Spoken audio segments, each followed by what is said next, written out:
मागच्या काही दिवसात महाराष्ट्राने काय काय बघितलं. ज्या नेत्यांच्या नावापुढे साहेब लावल्याशिवाय बोलायचं नाहीत त्याच नेत्यांना शिव्या देणारे कार्यकर्ते बघितले. शहर अध्यक्षाच्या ईबी फॉर्म असलेल्या गाडीचा पाठलाग करणाऱ्या आमदारांच्या गाड्या बघितल्या. एका रात्रीत पक्ष बदलून दुसऱ्या दिवशी बिनविरोध नगरसेवक म्हणून निवडून आलेले उमेदवार पाहिले. तिकीट द्या अशी मागणी करताना भोवळ आलेल्या महिला पाहिल्या. आणि राज ठाकरे आणि उद्धव ठाकरे या दोन बंधूंना त्यांच्या पक्षासकट एकत्र येतानाही पाहिलं. आता नंतरच्या राड्यामुळे या युतीचा टीआरपी काहीसा कमी झाला, पण ठाकरेंची युती चर्चेत होती. राज ठाकरे आणि उद्धव ठाकरेंमध्ये झालेल्या भेटीमुळे, एकत्र प्रचार सभा घेणाऱ्या या घोषणेमुळे. पण त्यापेक्षा जास्त बातम्या झाल्या त्या नाराजीच्या, बंडखोरीच्या आणि राज ठाकरे युती करून फसलेत का या चर्चेच्या. पण ही चर्चा नेमकी सुरू कशामुळे झाली? ठाकरे मनसे युतीची ग्राउंडवरची परिस्थिती काय आहे आणि राज ठाकरे खरंच फसलेत का, पाहूयात या व्हिडिओमधून. आता राज ठाकरे युती करून फसलेत या चर्चा होण्याचं पहिलं आणि बेसिक कारण म्हणजे मनसेला मिळालेल्या जागा.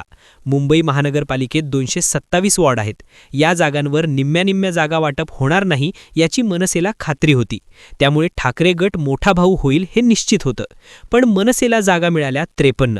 ठाकरे गट 164 जागा लढवतोय आणि शरद पवारांच्या राष्ट्रवादीला 10 जागा सोडण्यात आल्यात. नोव्हेंबर महिन्यात एक बातमी आली मनसेनं केलेल्या सर्वेची. या सर्वेनुसार मनसेची मुंबईतल्या 125 जागांवर ताकद असल्याचं सांगण्यात आलं होतं. साहजिकच मनसेकडून या सगळ्या जागांसाठी जोर लावला जाईल अशी शक्यता होती. त्यातही ज्या भागांमध्ये मनसेच्या उमेदवारांनी आमदारकीला दुसऱ्या क्रमांकाची मतं मिळवली आहेत, ज्या वॉर्डमध्ये मनसेचे माजी नगरसेवक होते, तिथे मनसेला जागा देण्यात येतील अशीही चर्चा सुरू होती. मात्र प्रत्यक्षात मनसेला फक्त 53 जागाच मिळाल्या. ठाकरेंची शिवसेना मनसेपेक्षा तिप्पट जागा लढवतीये.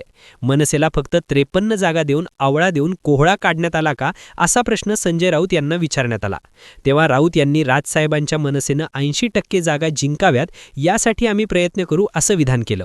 एका बाजूला ठाकरे गटाचे नेते महायुतीमध्ये शिंदेंच्या शिवसेनेला भाजप फार जागा देणार नाही, त्यांची कमीत कमी जागांवर बोळवण करेल असा दावा करत होते. त्यात जागा वाटपाच्या पहिल्या बैठकीत भाजपनं शिंदेंच्या शिवसेनेला फक्त 52 जागा दिल्याच्या बातम्या आल्या होत्या. कुठल्याही परिस्थितीत शिंदेंना 80पेक्षा जास्त जागा द्यायचा नाहीत यावर भाजप ठाम होती. पण एकनाथ शिंदेंनी आपलं कौशल्य वापरलं. ठाकरे बंधूंच्या युतीचाच मुद्दा पुढे केला आणि 90 जागा मिळवल्या. भाजप 137 जागा लढवणार आहे. या युतीत रामदास आठवल्यांच्या पक्षाला सामावून घेतलं जाईल असं सांगण्यात येतंय. पण तरीही शिंदेंचा आकडा 84च्या खाली येत नाही. पण इकडे मनसे मात्र युती करून ठाकरेंच्या शिवसेनेपेक्षा 3 पटीनं कमी जागा लढवत आहे. साहजिकच जागा वाटपात चांगला आकडा मिळवण्यात राज ठाकरेंना अपयश आलंय. त्यामुळे युती करून राज ठाकरे फसले ही चर्चा सुरू आहे. राज ठाकरे युती करून फसल्याची चर्चा होण्याचं दुसरं कारण म्हणजे हक्काच्या जागा आणि हक्काचे भाग गमावणं. जेव्हा मनसे आणि ठाकरेंच्या शिवसेनेच्या युतीची चर्चा सुरू होती, तेव्हाच मनसेनं जोवर जागा वाटपाचा तिढा सुटत नाही तोवर युतीची घोषणा करू नये अशी भूमिका घेतली होती. हा तिढा वाढला होता तो भांडूपमधल्या जागांवरून. या जागांवर दोन्ही पक्षांच्या उमेदवारांकडून दावा सांगण्यात येत होता. हा तिढा जागा वाटप होऊन अर्ज भरून झाल्यावरही कायम राहिला. भांडूपमध्ये येणाऱ्या वार्ड क्रमांक 114 मध्ये मनसेच्या माजी नगरसेविका अनिशा माजगावकर इच्छुक होत्या. पण ठाकरेंच्या शिवसेनेचे माजी आमदार रमेश कोरगावकर इथून आपल्या पत्नीला उमेदवारी द्यायला इच्छुक होते. शेवटी ही जागा ठाकरे गटाला गेली, पण इथून खासदार संजय दिना पाटील यांच्या कन्या राजोल पाटील यांना उमेदवारी मिळाली. त्यानंतर अनिशा माजगावकर यांनी अपक्ष अर्ज भरला. पण भांडूपमधली मराठी बहुल भागातली जागा मनसेच्या हातून निसटली. वरळी या मराठी बहुल भागातही मनसे जास्तीत जास्त जागा मिळवण्यासाठी आग्रही होती.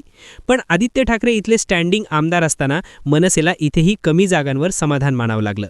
वॉर्ड क्रमांक 196 आणि 197 साठी मनसे आग्रही होती. पण त्यापैकी फक्त वॉर्ड क्रमांक 197 मनसेला सुटला. तिथून मनसेनं रचना साळवी यांना उमेदवारी दिली. पण ठाकरेंच्या कार्यकर्त्यांनी साळवी नको अशी भूमिका घेतली. ठाकरेंचा उमेदवार मनसेच्या चिन्हावर उभा करावा अशी मागणी झाली.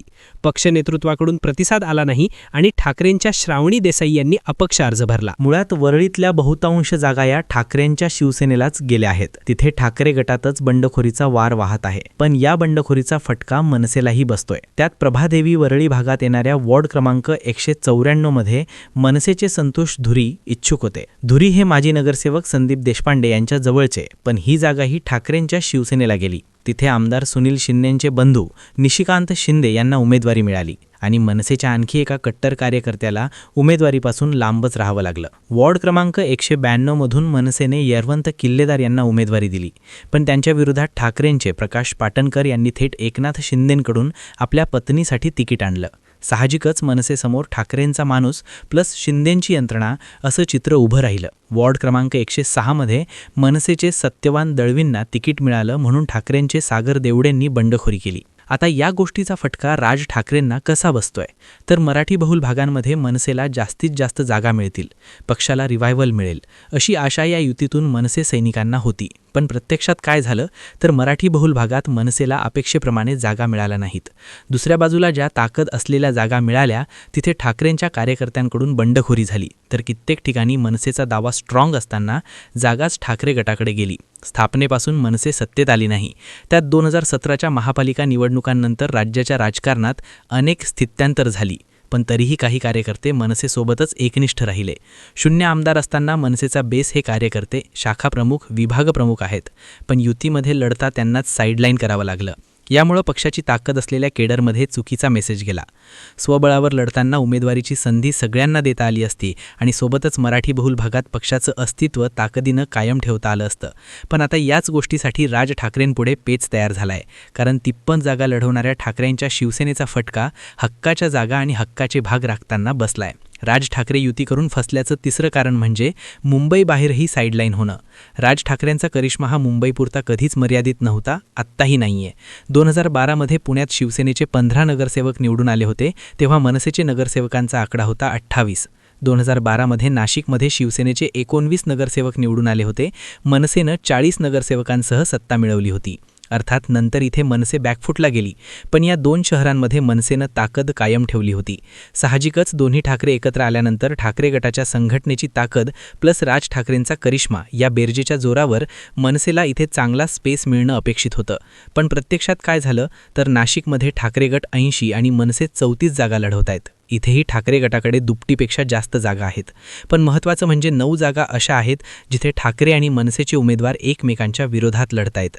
हा AB फॉर्ममधल्या वाटपामुळे झालेला गोंधळ आहे असं सांगण्यात येत असलं तरी थेट 9 जागा धोक्यात येत आहेत आणि युती म्हणून मिळालेल्या जागांचा आकडा 20 वर येतो. हेच पुण्यात मनसे 44 जागा लढवत आहे, पण अनेक ठिकाणी मनसेचे भक्कम उमेदवार असताना त्यांना आपल्या कुटुंबात उमेदवारी द्यावी लागली आहे किंवा माघार घ्यावी लागली आहे, कारण त्या जागा ठाकरे गटाला गेल्या आहेत. थोडक्यात नाशिक आणि पुण्यामध्येही कार्यकर्त्यांमध्ये नाराजी पसरली आहे. राज ठाकरेंनी केलेली बांधणी इतकी भक्कम होती की हे कार्यकर्ते सत्ता नसतानाही सोबत राहिले होते. पण यंदा 2 ठाकरे एकत्र येत असताना, ठाकरे ब्रँड चर्चेत असताना याच कार्यकर्त्यांना उमेदवारी मिळालेली नाही. युती करून राज ठाकरेंचं नुकसान झालंय ते हेच. राज ठाकरे मुंबईतल्या उमेदवारांची भेट घेतली, त्यांना शुभेच्छा दिल्या, सोबतच तुम्हाला पैशांचा आमिष दाखवलं जाईल, मला सुद्धा ऑफर देण्यात आल्या होत्या पण मी त्या बाजूला सारल्या, तुम्ही त्याला बळी पडू नका असं सांगितलं. पण स्वबळावर लढताना राज ठाकरेंच्या कार्यकर्त्यांना संधी मिळत होती, तीच संधी आता हिरावून गेली आहे. दोन्ही ठाकरे एकत्र आल्यास मनसेला जास्त फायदा होऊन मनसे प्लसमध्ये जाईल ही शक्यता होती, पण प्रत्यक्षात मनसेला 50च्या आसपास जागा लढवत बंडखोरीचा सामना करावा लागतोय. ही वस्तुस्थिती आहे. तुम्हाला काय वाटतं? युती करून राज ठाकरे फसलेत का? मराठी बहुल भागातल्या जागा न मिळणं आणि कार्यकर्ते नाराज होणं राज ठाकरेंच्या पुढच्या अडचणी वाढवेचा? तुमची मतं आणि प्रतिक्रिया आम्हाला कमेंट करून नक्की कळवा. तुम्हाला याबद्दल काय वाटतं ते आम्हाला कमेंट करून नक्की सांगा. आणि व्हिडिओ आवडला असेल तर व्हिडिओला जास्तीत जास्त शेअर करा आणि लाईक करा. कमेंट आणि शेअर नक्की करा आणि अशाच माहितीपूर्ण व्हिडिओ बघण्यासाठी आपल्या चॅनलला सबस्क्राईब मात्र करायला विसरू नका. धन्यवाद.